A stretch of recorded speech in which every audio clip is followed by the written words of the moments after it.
All right, it's Friday. It's the Otherppl show. I'm Brad Listi, and I'm in Los Angeles. It is time for another flashback episode where I dig into the Otherppl archives and share an outtake from an episode from the past. Don't forget to subscribe to this show wherever you listen. You can also subscribe on YouTube, follow the show on social media, TikTok, Instagram, Twitter, and Blue Sky. So today I'm going to be sharing an outtake from episode 13, my conversation with Megan Boyle. It first aired on October 30th, 2011. Megan Boyle is the author of the novel Live Blog, published by Tyrant Books in 2018. She is also the author of a poetry collection called Selected Unpublished Blog Posts of a Mexican Panda Express Employee. It was published by Muumuu House in 2011. A reminder that I do a weekly email newsletter. You can subscribe for free at bradlisti.substack.com. The newsletter is simple. I let you know about the latest episodes of the show. I also share a list of links to things that I've been reading and finding interesting. If you like this program, if you listen regularly, if you want to help this show continue into the future, you can join the Otherppl Patreon community over at patreon.com/otherpplpod. Today's episode is brought to you by Mary Sue Rucci Books, publisher of the novel The Storm We Made by Vanessa Chan. The Storm We Made is a sweeping epic about an unlikely spy and a secret love affair. Set in Malaya, now known as Malaysia, during World War II, this spellbinding novel chronicles a mother and her children as they grapple with the consequences of colonial power and the shocking repercussions that follow for their family and their country. The Storm We Made is a dazzling saga about the horrors of war, the fraught relationships between the colonized and their oppressors, and the ambiguity of right and wrong when survival is at stake. That's The Storm We Made by Vanessa Chan, available from Mary Sue Rucci Books.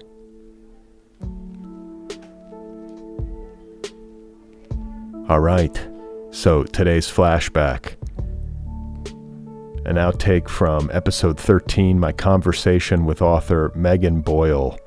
Again, it first aired on October 30th, 2011. A reminder that you can listen to the full episode wherever podcasts are available. All episodes of this show are in the feed, so if you like what you hear in this flashback and you want to go in for the full hour and change with Megan Boyle, just look for episode 13. Okay, let's do it then. This week's flashback. Here I am, about 13 years ago, talking with Megan Boyle. I'm from, the Baltimore area. What's that like? Suburbs. It's kind of like anywhere, I think. It's just like strip malls and expanses of land and Applebee's, home developments and stuff. Yeah, Chili's, Applebee's. And are you married to Tao Lin? Is that correct? Yes. You are. That's okay. correct. Okay, and so you're living in Baltimore and he's in Brooklyn? Yes.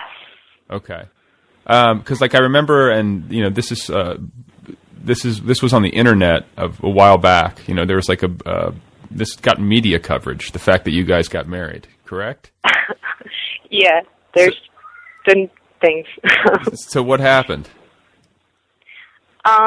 Well, I guess he came, I don't know, we knew each other peripherally through the internet for a few years, and then started hanging out last summer at Jordan Castro's house for some reason. We were there, and then he came to Baltimore in the beginning of last November, and for a reading, and he stayed at my apartment, and then we just kept hanging out, and then it got romantic shortly after, and we kept hanging out, And then he was going on a book tour, and, like, I went along, and then we came back, and we're in New York, and it was, like, the end of November, and one of us was like, let's go to Las Vegas because it's warm, and then we went, and then we, like, saw the chapel in our hotel, and one of us was like, let's get married, and then we were like, let's get married. And you got married. And then we got married, yeah. Wow, that's sort of romantic. Yeah. It was pretty good. Yeah, and so then the news sort of caught fire, like, via, like, social media, and then eventually got picked up by, what was it, the New York Daily News? Is that correct? I forget who covered it. Yeah, it's just the Observer, I think. And, well, Brandon Gurrell interviewed us it was in January. We, like, talked with people in, like, a group chat, and Brandon Gurrell covered it for Thought Catalog, and then other people did, and then, yeah. But we didn't, like, tell anybody until, like, January. Okay. Oh, so this was a secret. Okay, so I'm missing pieces of the story. You guys got married in November, and then it sort of went public in January. Yeah. We, like, told our parents and, like people we knew slowly and stuff. And were your families cool with it? Were they happy for you? Or were they pissed that they weren't there? Or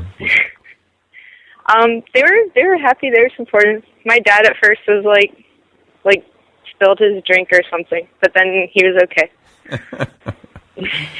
Okay, and so now you have this book of poetry. It's your debut poetry collection coming out, and I'm curious to know about it because it seems like a really unusually honest book, like almost unfiltered, and I'm curious to know how it was written. Like, are these really blog posts? Like, is this material? Did you really mine things that you were going to write online and then use it to kind of create these poems, or did you write these poems with the entire concept in mind and try to create that effect?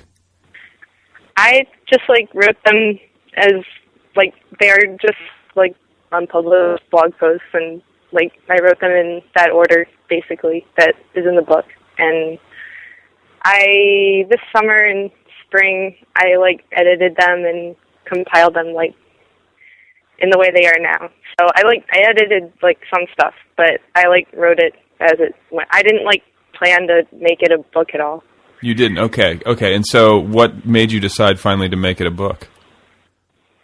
Well, I think I had a blog post that was like, I have 100 or so, like, unpublished blog posts, what should I do, or something. And then I think Tao emailed saying, like, could I read them, and I, like, sent them all to him, and he said, this would be a cool book, and I want to publish it. So, well, not those words exactly, but, yeah. That's basically So then it just kind of, yeah. So, okay, so, like, can you give me some authors that you really like reading? Do you have any, like, favorites that you're really into right now? I haven't actually read for, like, a while.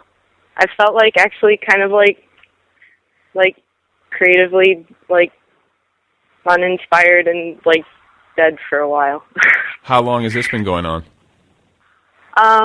Like, a couple months, I guess. And I don't really, so I can't, let me think. I mean, when you are reading, are you reading fiction mostly, or is it a combination, or are you reading nonfiction, poetry? I don't really read poetry that much anymore. I read, like, fiction, nonfiction, like, essays and stuff. I feel like lately all I'm reading is, like the internet. I mean, just, like, right now with this whole, like, kind of, like, stale period of my life, I just want, like, I don't know, I'm, like, so tired of myself. Like, this book is, like, all myself and my thoughts and stuff, but I'm, like, ugh, enough of me. Right. I feel like it's been so much of me in my head for, like, so long, and, like, Tao and I are, like, pretty isolated, and, like, we don't really, like, we talk to pretty much just, like, each other and stuff, and that's kind of new for me, so this is, like, a new experience in itself of, like, being in a relationship of, like, almost total, like, solitude and like living in different areas. So well, see, this surprises me a little bit because, you know, of course, I have like an internet perception of you guys. You know, I've been aware of Tao longer than I've been aware of you, but you know, Tao used to write for the Nervous Breakdown, or he has written for the Nervous Breakdown, and that was where I first got to know him. Like, it was, you know, he sent me a galley of, I think it was EEE, and yeah, this was a while ago, a long time ago. Yeah, I mean, this was back when the Nervous Breakdown was like red, white, and blue, and you know, it was like an old version, and it was the first iteration of it. He was one of the original writers for it, and I always, like, you know, just online and, you know, looking, I feel like there's this pack. I feel like there's this group of you guys, and I have these like visions of you guys like having these like hipster parties in Brooklyn and like laughing, and that's not happening. I feel like it is happening with some people, I think. No, but I mean, like you, like Tao and you, like you guys don't have like a great group of friends in Brooklyn, and you're not like going out every night and having fun and doing stuff. No, we're kind of like keep to ourselves kind of people, I guess. Oh, I mean, I don't know. I mean, I feel like I'm open to the idea of like anything in terms of like I've had like busy social life before. Actually, he has too, but just I don't know. In a relationship, I think. Well, this relationship, we've just been. Well, and I mean, I'm kind of the same way, though, because you have work and you have stuff that you've got to do on a day-to-day basis. And then you have, like, relationship, which requires a lot of your time and energy. And I spend, you know, now I have a kid. So I spend, if I'm being honest, like, I'd say 90% of my life in my apartment. Well, I mean, you know, I don't want to make it sound too terrible because I'm, you know, generally pretty happy and, you know, but just like, that's just the way life goes. I work from here. I have a 1-year-old, so you can only do so much. And then she goes down early, and then it's my wife and I. And if you want to go out, you have to get a sitter. And you know, I sort of get it, you know. And I think a lot of people probably are like that. Like, even though you're living in, you know, like I'm living in Los Angeles, and if you guys are in New York, you would think like there's all these people. It would be easy to sort of connect and do stuff, but you know, it's like it's kind of the opposite in some cases. Yeah. I think it is easy for, like, some people, or, like, I feel like I have a perception that there's, like a definite, like, social scene of people doing stuff, like, writer people who meet up and stuff, and we just kind of, I don't know, I like being just alone with him, and, yeah, but I've also, I don't know, it would be okay to, like, do stuff, too. Yeah, well, I mean, what do you guys, you guys just hang out at home, or do you go out, just the two of you, and, like, run around New York, or? Yeah, we write a lot. We, like, stay up all night in his room and, like, make juice a lot. And we'll go, like, to eat sometimes or go to movies, and just all sounds, like, incredibly boring. Wait, the one part, I mean, it sounds normal. I think that's what people do, but you guys just stay up and make juice? Is that what you said? Oh, yeah, so yeah. We like making juice. You're juicing things? You're juicing, like, fresh produce? Yeah. We like green juice. Green juice, okay. Yeah. So, like, we're talking, like, spinach and kale and stuff like that? Yeah, I like kale, celery, lemon the best, I think. Now, when you're like, okay, because I have a juicer. I own a juicer. I got into it. You know how like there's those infomercials about like the juice man, and yeah. I don't own that particular juicing machine, but like I did get into it. I think that was like maybe what planted the seed, and then you read about it, like the powers of fresh squeezed juices and vegetables and fruits and stuff. And the only problem I have, and like what I think got me off of it, or at least like, you know, made me really inconsistent with it, is that it's hard to juice. Like, it's messy and it requires labor. It does, sort of. You don't like it? I don't know. I feel like the juicer's always dirty, and then you've got to clean it, and, you know, maybe I'm lazy. I think I might be. Yeah, I feel like I like the routine of it or something. Yeah. Like, I like doing, like, menial, like dishes stuff, just because it's, like, a thing to, like short-term task meditative thing. Like, I'm just doing this and doing this. Like, yeah, I don't know. I like to clean. I like to clean when I'm like supposed to be writing or supposed to be working. You know, it's like I like. Yeah. I think I use it as like a way to like, you know, make myself feel better somehow, or I feel like I'm being productive and, you know. Yeah, I definitely do that. So I'm curious to know, like growing up, like what kind of kid were you? Like, were you like a outgoing kid? Were you shy? Like, it sounds like are your parents not together anymore? Are they together? Are they apart? Like, they're like strangely together. They're like separated, but like they see each other all the time and like talk to each other like on the phone a lot. Like, so they were together like all my like childhood and stuff. They separated when I was like 21 or 22 or something. But now, so they maintain separate residences, but like they're constantly in touch? Yeah, they're like always calling each other and stuff. And or like going to each other's houses and well, that's good. That's kind of like what I have. Yeah, I was going to say, that sounds like what you're doing.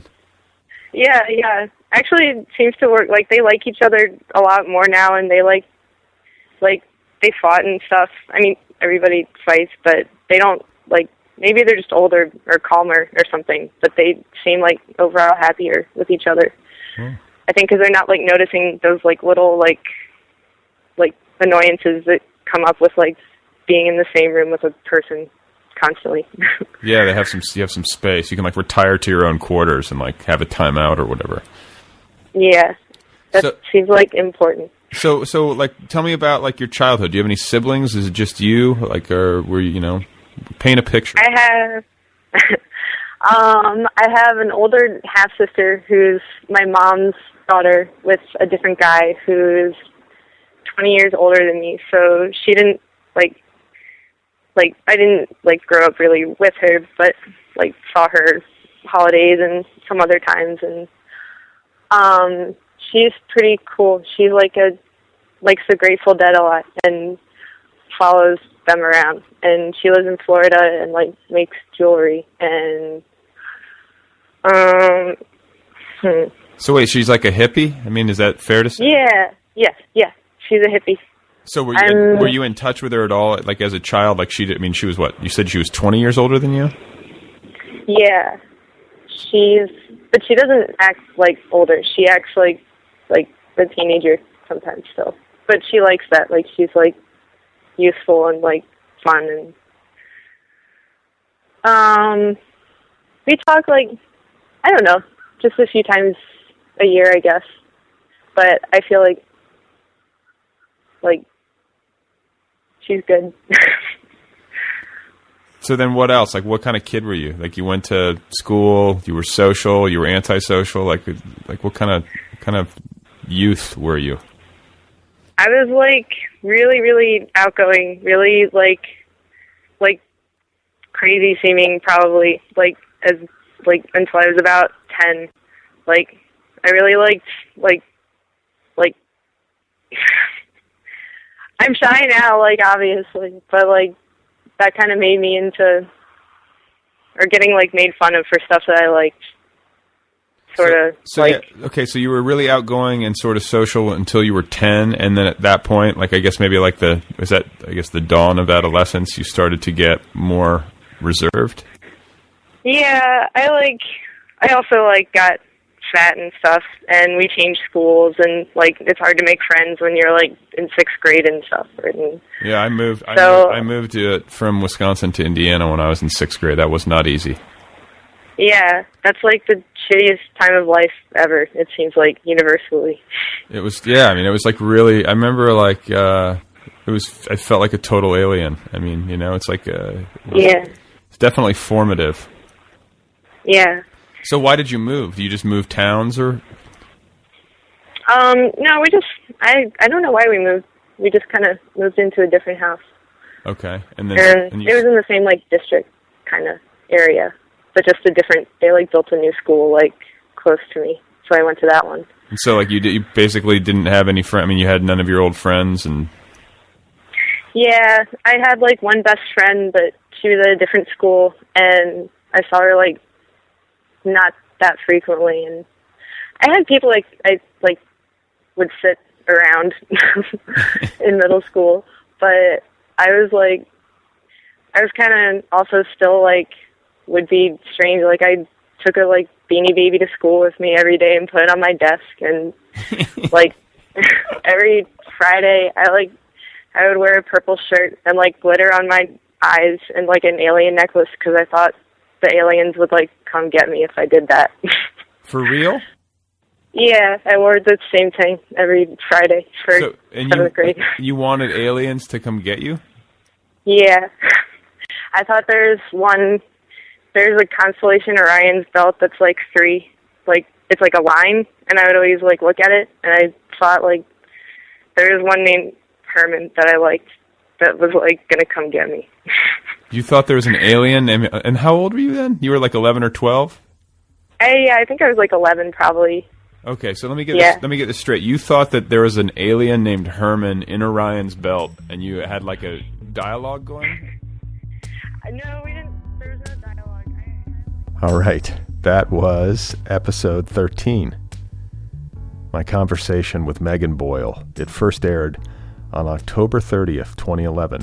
One of the very first conversations I ever did for this show. It is weird to listen to myself back then. But that was me, and that was Megan. You can find Megan Boyle on the internet at neutralspaces.co/Megan Boyle. I think she does a Substack. I think she might be live blogging again over at Substack. You can also track her down on social media. She is on Twitter, I believe, and Instagram.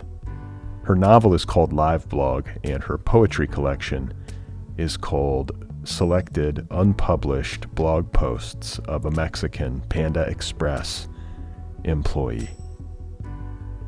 Don't forget to subscribe to this podcast wherever you listen to shows. You can also subscribe on YouTube. Follow the program on social media, TikTok, Instagram, Twitter, and Blue Sky.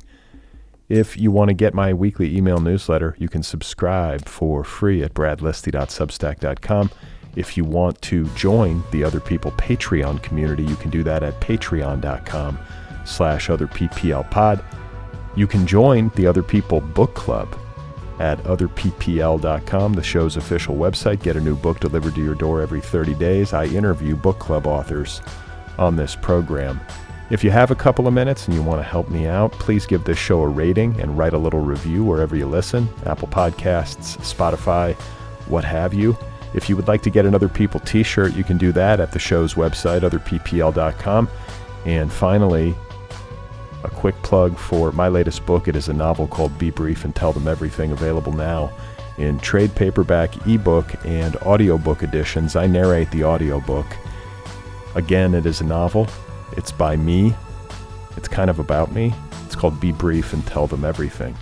And you can read it if you want to.